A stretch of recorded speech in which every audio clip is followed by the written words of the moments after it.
ഞാൻ ചിലപ്പോഴൊക്കെ ഇങ്ങനെ ആലോചിച്ചു വേണം. ചിലരിങ്ങനെ സ്റ്റാറ്റസ് വെക്കാണ്. എന്തെന്നറിയോ? സ്വന്തം മോള് കല്യാണത്തിന്റെ ദിവസം ഭർത്താവിനെയും കൂട്ടിയിട്ട് കുറച്ച് നാടന്മാരായ ആരാന്മാരെയും കൂട്ടിയിട്ട് സ്റ്റേജിന്റെ മേലെ നിന്ന് ചാടുന്ന വീഡിയോ.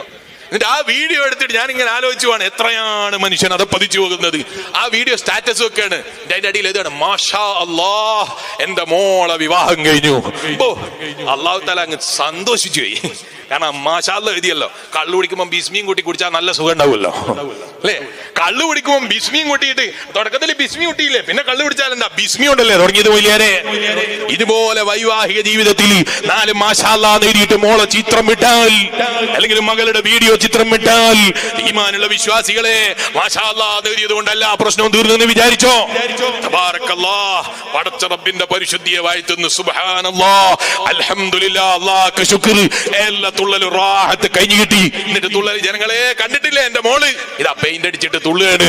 ഓക്കുള്ള നിർമ്മാത്രമൊന്നല്ല, നിങ്ങൾ അതിനേക്കാളൊക്കെ ഞാള് മൊഞ്ചാക്കിയിട്ട് പെയിന്റ് ഒക്കെ അടിച്ചിട്ടാ കൊണ്ടുവന്നത്.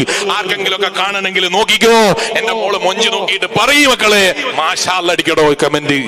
ആലോചിച്ച് നോക്ക്, ഏടിയായി കമന്റ് അടിക്കാൻ പറയുന്നത്? അള്ളാഹ്ക്കെതിരെ ചെയ്യാ. എന്നിട്ട് അതിന്റെ അടിയിൽ മാഷാ അല്ലാഹ് കമന്റ് ആയിരിക്കാണ്. തുടക്കത്തിൽ ഇയാൾ എഴുതി കൊടുത്തല്ലോ മാഷാ അല്ലാഹ്. അവൻ കുറെ മുസ്ലിമീങ്ങൾ. ഞാൻ ഇങ്ങനെ ആലോചിച്ചു പോയി, നമ്മളെ മുസ്ലിം സമുദായത്തിൽപ്പെട്ട ആളുകൾ, വേറെ ഏതോ ആളുകളൊന്നല്ല ഞാൻ പറയുന്നത്, ഈ വീഡിയോന്റെ അടിയിൽ പോയിട്ട് മാഷാ അല്ലാഹ്, എന്താണ് മാഷാ അല്ലാഹ്ന്റെ